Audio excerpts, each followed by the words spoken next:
Estados Unidos realizará nuevos ejercicios militares con Trinidad y Tobago en medio de sus operaciones contra el narcotráfico que Venezuela denuncia como un intento de derrocar a Nicolás Maduro. El anuncio coincide con el inicio de la operación Lanza del Sur, confirmada por el ministro de Guerra estadounidense. Con esto comenzamos. Los saluda Silvia Cabrera desde Berlín. Titulares. El Pentágono lanzó la operación militar Lanza del Sur contra el narcotráfico sin detallar objetivos. La decisión llega 3 días después del arribo al Caribe del portaaviones Gerald Ford. Rusia manifestó su confianza en que Estados Unidos no tome medidas que desestabilicen la situación en torno a Venezuela. Chile elige presidente este domingo y por primera vez el voto es obligatorio. Las encuestas las encabeza la exministra oficialista Janet Jara, seguida por José Antonio Kast y Johannes Kaiser. La seguridad ciudadana figura entre las principales preocupaciones de los chilenos.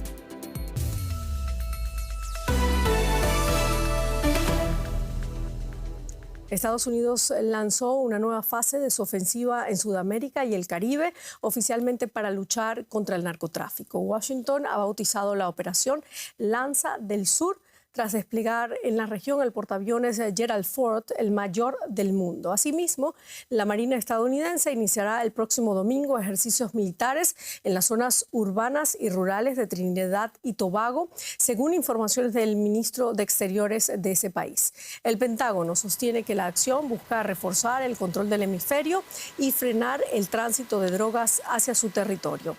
La presencia del portaaviones aumenta la capacidad militar estadounidense y la presión sobre Venezuela en un contexto marcado por tensiones geopolíticas y bombardeos contra presuntas narcolanchas que han matado a decenas de personas. Hasta el momento, Washington no ha ofrecido detalles concretos sobre el operativo. Y vamos a Caracas ahora por más información. Elizabeth Hostos con los detalles. Elizabeth, ¿cómo interpreta el gobierno de Nicolás Maduro esta operación Lanza del Sur y qué motivaciones atribuye a Estados Unidos? Un saludo especial, Silvia. Sí, en efecto, el gobierno bolivariano ha expresado preocupación de parte de la Asamblea Nacional, su presidente Jorge Rodríguez, así como el canciller Iván Gil, quienes han señalado que van a denunciar ante la Organización de Naciones Unidas este movimiento de Estados Unidos y señalan que forma parte de una escalada agresiva para derrocar al gobierno de Maduro. Llama la atención, Silvia, que Nicolás Maduro no se ha pronunciado al respecto, ni siquiera en sus cuentas de redes sociales. Se espera que para el final de la tarde Maduro se pronuncie ante el país sobre esta situación específica que, según fuentes oficialistas, pone en riesgo a su gobierno y el gobierno bolivariano se va a defender ante los ataques de los Estados Unidos, Silvia. Bueno, Elizabeth, y en caso de un por ahora hipotético ataque, ¿cuál es la capacidad militar de Venezuela y cómo podría responder? Sí, el tema de un hipotético ataque también es un poco opaco porque Estados Unidos no ha dicho en específico, obviamente esas cosas no se anuncian, pero no hay como una información precisa de qué es lo que va a pasar.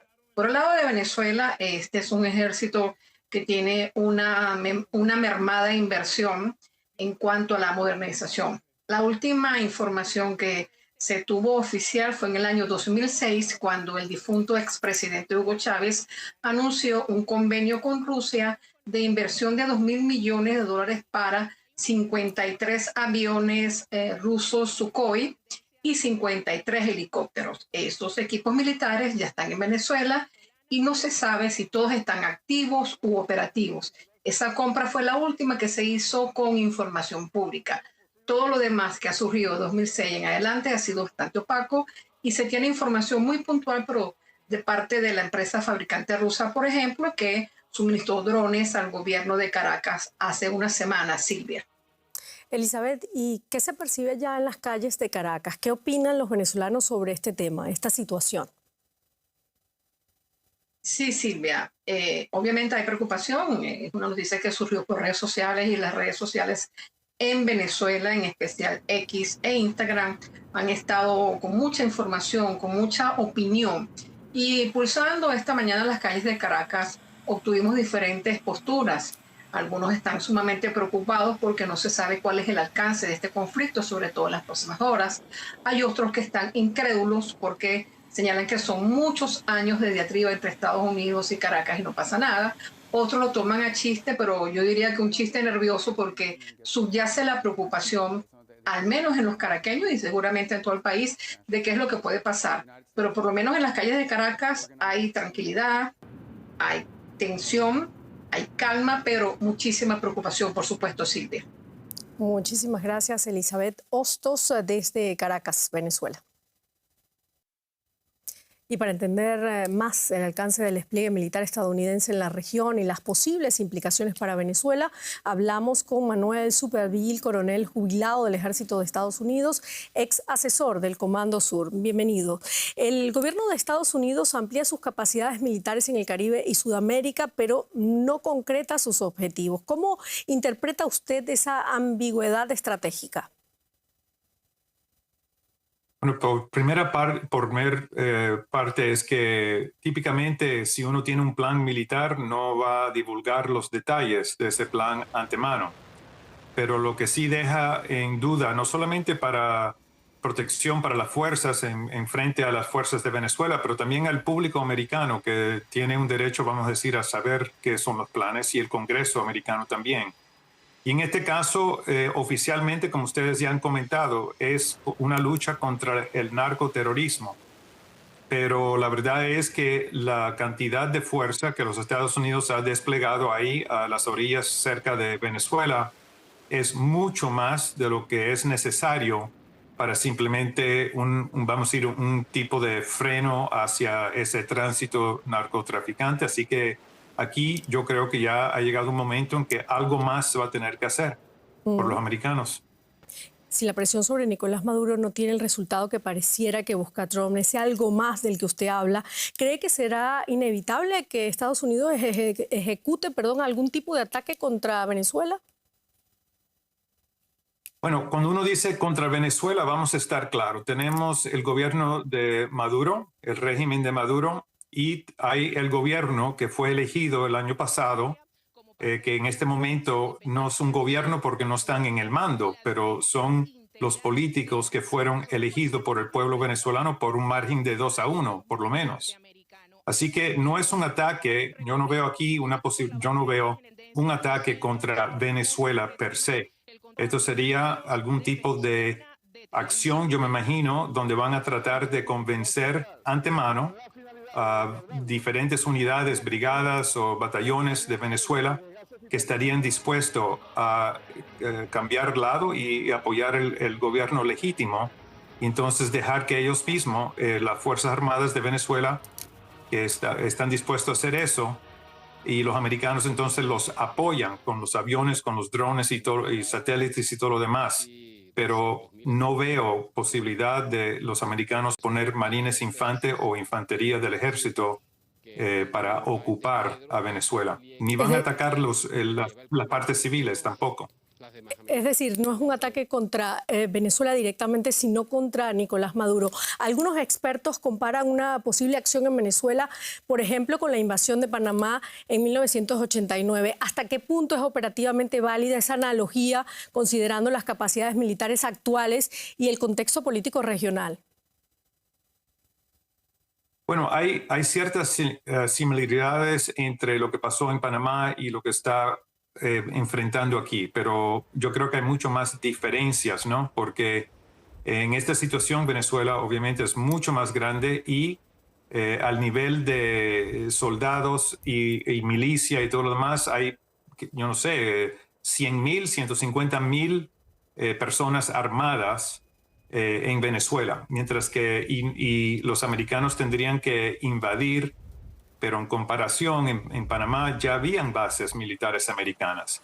Y era una situación muy diferente en términos de la relación histórica entre Estados Unidos y Panamá, era muy diferente a lo que es hoy en día en Venezuela.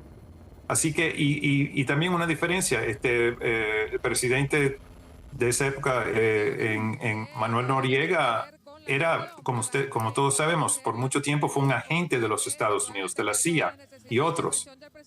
Y entonces cometió el error de ponerse un poco demasiado hacia la extrema y mataron, como se acuerdan, un soldado americano en Panamá, y eso ya fue la última etapa donde tomaron la decisión de invadir.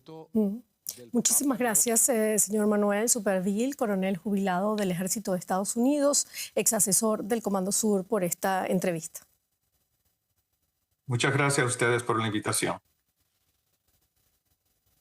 Y seguimos hablando de Estados Unidos porque Donald Trump pedirá al Departamento de Justicia y al FBI que investiguen la relación entre Jeffrey Epstein y figuras prominentes de la política estadounidense, entre ellos el expresidente Bill Clinton y el exsecretario del Tesoro Larry Summers. Es la respuesta del mandatario republicano a la publicación a principios de esta semana de correos electrónicos difundidos por congresistas demócratas en los que Epstein asegura que Trump pasó horas en su casa con una de las víctimas de su red de tráfico sexual.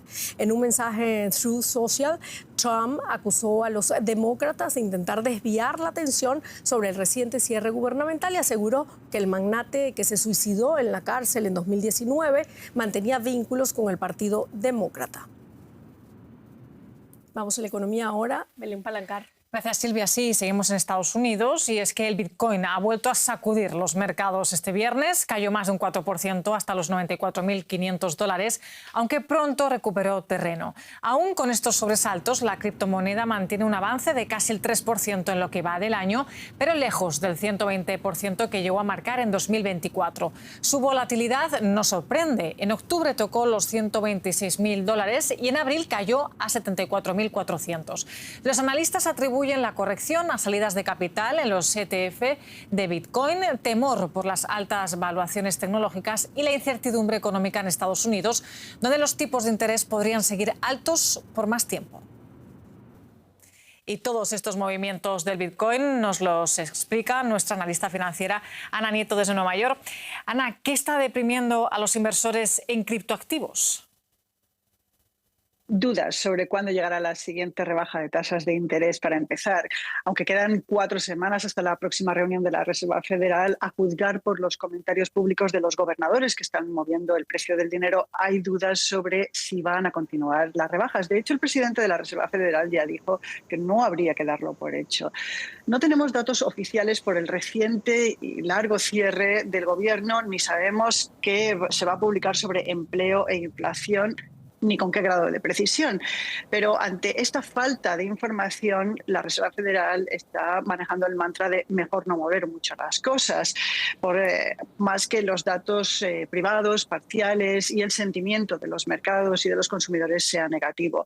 En el caso del Bitcoin y otros criptoactivos como el Ether, las caídas de más del 20% sobre los picos de valor, los puntos de valor que se lograron en octubre, están muy ligados a este movimiento de las tasas, porque si se mantienen las tasas y los costes de endeudamiento no bajan, los activos de alto riesgo pierden atractivo. En el caso de Bitcoin, con los máximos de octubre, muchos de los tenedores de largo plazo han liquidado para realizar beneficios y también ha habido salidas de inversores en ETFs. Si sigue bajando, posiblemente Bitcoin pierda lo que ha ganado en todo el año.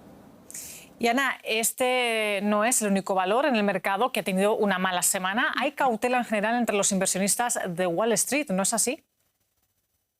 Sí, hay cautela y mucha que vamos a ir viendo cómo evoluciona en la medida que la Oficina de Estadísticas Laborales vaya dando a conocer estos datos más actuales que espera la Reserva Federal sobre empleo y precios. Esta narrativa de la Fed es una de las que afectan en general a todo el mercado, al igual que está afectando la dirección del otro motor de los inversores, que es dónde van las tecnológicas. La semana que viene, el miércoles, presenta resultado Nvidia, la empresa más grande del mundo, la encargada de los microprocesadores que son básicos para la inteligencia artificial. No se va a prestar tanta atención al resultado del trimestre, sino a las proyecciones que pueden animar, o quizá no, a unos inversores que perciben cómo las empresas tecnológicas tienen unas valoraciones muy altas, unos costes de capital también muy elevados y muchas dudas sobre la rentabilidad de los productos. 2 de las empresas de inteligencia artificial más prometedoras no tienen beneficios, ni Anthropic ni OpenAI, creador del ChatGPT. Anthropic posiblemente pueda encontrar beneficios, pueda tener beneficios en 2 años, tiene menos inversiones que OpenAI, pero OpenAI no se sabe cuánto. Ana Nieto, muchas gracias por todos estos detalles. Y Estados Unidos ha anunciado este jueves acuerdos con Argentina, Ecuador, El Salvador y Guatemala para reducir los aranceles a sus exportaciones, lo que permitirá abaratar productos como las bananas y el café para los consumidores del país. A cambio, estos países abrirán sus mercados a productos estadounidenses. Desde Buenos Aires, el gobierno argentino calificó el acuerdo como histórico. Un acuerdo en marco entre Buenos Aires y Washington para avanzar hacia un pacto de comercio e inversión que abarcará aranceles, normas técnicas, propiedad intelectual y sectores estratégicos como agricultura, industria, minerales críticos y comercio electrónico. Un pacto muy esperado por el gobierno de Javier Milei, estrecho aliado de Donald Trump. Están dadas las condiciones para que Argentina entre en un nuevo siglo de oro y que dejemos la barbarie populista y nos volvamos a convertir en la primer potencia mundial. Ambos países abrirán sus mercados, Argentina dará acceso preferencial a productos estadounidenses y simplificará procesos para bienes agrícolas, vehículos y dispositivos médicos, mientras que Estados Unidos eliminará aranceles para bienes primarios y mejorará el acceso para la carne argentina. El acuerdo también incluye compromisos para reducir barreras no arancelarias, reforzar la lucha contra la falsificación, prohibir bienes producidos con trabajo forzoso, así como cooperar en temas ambientales y coordinar acciones para estabilizar el comercio mundial de soja.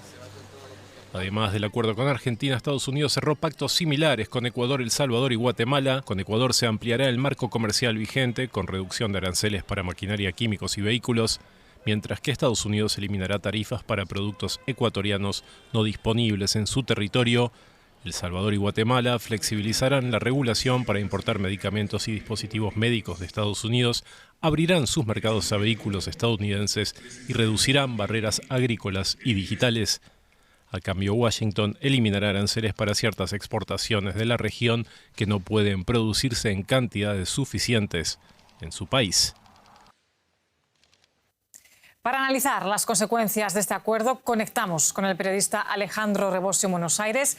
Alejandro, ¿cuál es el impacto económico más relevante que este acuerdo puede tener para Argentina en el corto y mediano plazo, especialmente en términos de inversiones, comercio o estabilidad financiera?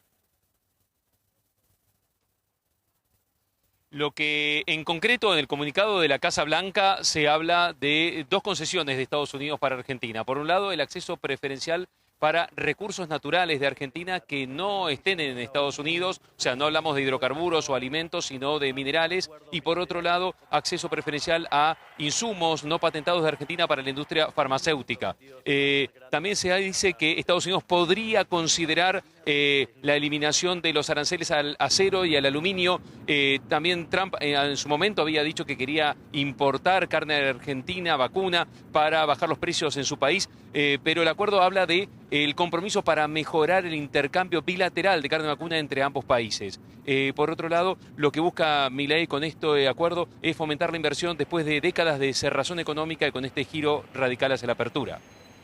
Y Alejandro, ¿qué compromisos concretos asume Argentina frente a Estados Unidos y cuáles son los riesgos u oportunidades que este acuerdo abre para ambos países? Tenemos por un lado que el comunicado de la Casa Blanca habla de unas 30 concesiones que dio Argentina a Estados Unidos. Entre ellas está el ingreso con tarifas preferenciales a una amplia gama de productos, desde maquinaria a automóviles, también alimentos que produce Argentina. También se permitirá que ingresen automóviles o medicamentos solamente aprobando las normativas de Estados Unidos y no la de las autoridades argentinas. Por otro lado, también se fomenta medidas que interesan a las grandes empresas tecnológicas, como el comercio digital, la transferencia de datos o el combate a la piratería, que incluye también la piratería digital de las plataformas. Por otro lado, también lo que uno puede ver a partir de este acuerdo es que aparecen más oportunidades para Estados Unidos y quizás riesgos para Argentina, pero el presidente de Argentina, Milei, sostiene que este acuerdo hará a Argentina otra vez grande. Argentina y Estados Unidos estrechan lazos, nos lo cuenta Alejandro Rebosio. Gracias por esta conexión. Gracias a ustedes. Y otro tema del día, la justicia británica ha declarado este viernes a la empresa minera BHP responsable del colapso de la represa Mariana en Brasil en el año 2015, que provocó uno de los peores desastres medioambientales en la historia del país sudamericano. El Tribunal Superior de Londres ha dictaminado que BHP actuó con negligencia, imprudencia y falta de competencia en su seguimiento del estado de la represa y que el riesgo de colapso era previsible. La rotura del embalse liberó 40 millones de metros cúbicos de residuos mineros tóxicos y provocó la muerte de 19 personas. El fallo de la justicia británica abre el camino para que los más de 600.000 afectados reclamen miles de millones de dólares en indemnizaciones a la minera australiana.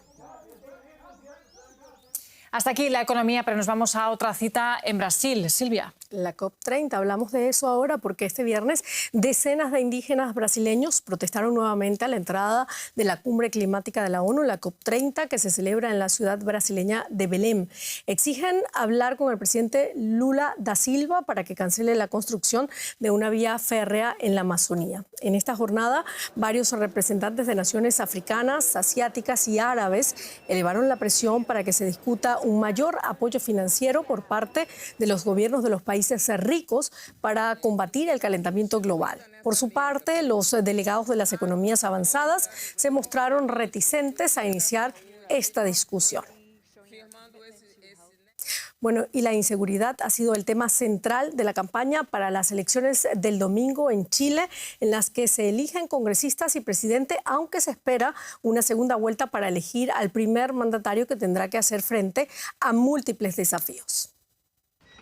Luis sorprendió a un grupo de delincuentes infraganti cuando intentaban robar en su casa. Llego a la habitación, está todo dado vuelta, yo grito, ¿qué hacen acá? Y los tipos salen corriendo por la ventana y los estaba esperando afuera un auto. Ocurrió en La Serena, unos 500 kilómetros al norte de Santiago. Luis logró frustrar el robo y no se vio afectado físicamente, pero la inseguridad le preocupa.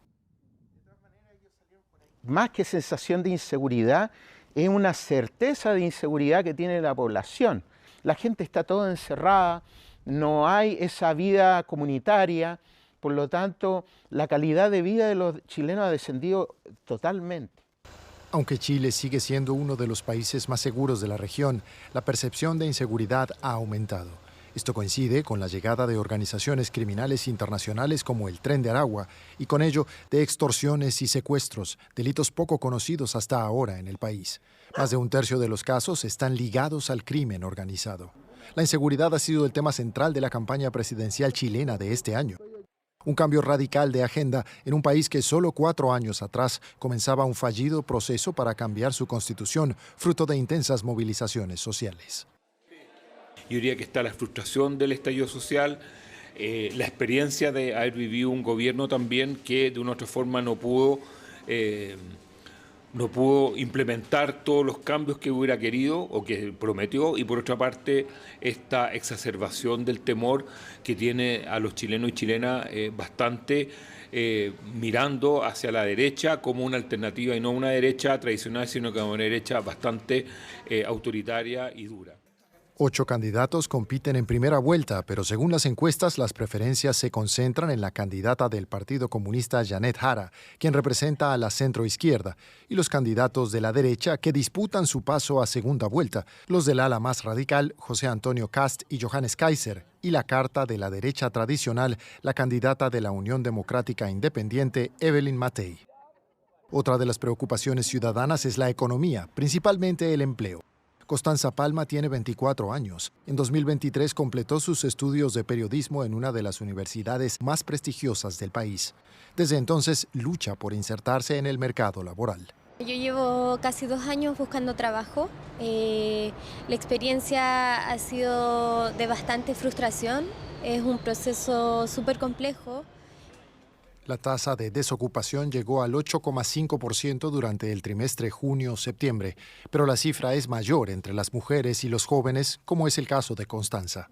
Hemos estado creciendo, pero bajo. La tasa proyectada de crecimiento para este año es 2,5% y es muy bajo respecto a lo que crecíamos en los 90. Estábamos creciendo alrededor del 7%. Eso ha tenido un efecto importante en empleo. Todavía no recuperamos los niveles de empleo prepandemia. Estos temas, así como las pensiones, marcan el interés ciudadano a puertas de estas elecciones, que a diferencia de las anteriores, tendrán voto obligatorio. Parte de este voto obligado, el votante no habitual, muchas veces manifiesta su rabia a través del voto. Tiendo a creer que tú no vehiculizas tu bronca eligiendo al que está actualmente en el poder, ni a aquel que ha sido político tradicional durante los últimos 30 años, que se identifica como parte de la casta política, ¿cierto? Generalmente buscan las opciones más transgresoras. Cerca de 5 millones de electores nuevos que podrían ser determinantes en los resultados de las presidenciales de este domingo 16 de noviembre y en la muy probable segunda vuelta en diciembre.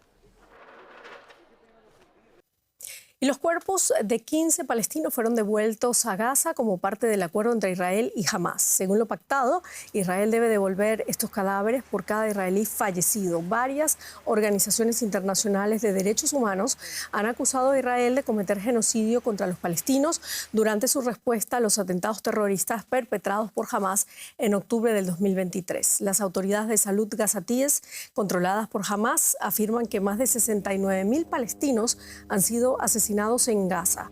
Según análisis independientes, es probable que el número real de víctimas mortales sea aún mayor. Y repasamos ahora brevemente otras noticias de esta jornada. 3 fallecidos y varios heridos tras el choque de un autobús de 2 pisos contra una parada de autobuses en el centro de Estocolmo. El incidente ocurrió durante la hora punta del viernes por la tarde. Según los medios locales, el conductor ha sido detenido. La policía afirma que no hay sospechas de que se trate de un atentado terrorista. Siguen las tensiones entre Tailandia y Camboya tras las hostilidades de los últimos días en la frontera, que han dejado 4 soldados tailandeses heridos por la explosión de una mina terrestre y una persona muerta y 3 heridos en el lado camboyano. Este viernes, el presidente Donald Trump se comunicó con representantes de ambos países para intentar mediar luego de que Tailandia suspendiera el pasado lunes el alto el fuego negociado por Washington. Los científicos han encontrado en Brasil un lagarto depredador gigante que vivió hace 240 millones de años. Las partes fósiles de su mandíbula, columna vertebral y pelvis coinciden en gran medida con especímenes de Tanzania, lo que aporta una nueva evidencia de que Brasil y África estuvieron conectados durante el período Triásico. Con esto terminamos nuestro informativo. Muchísimas gracias por habernos acompañado. Hasta luego.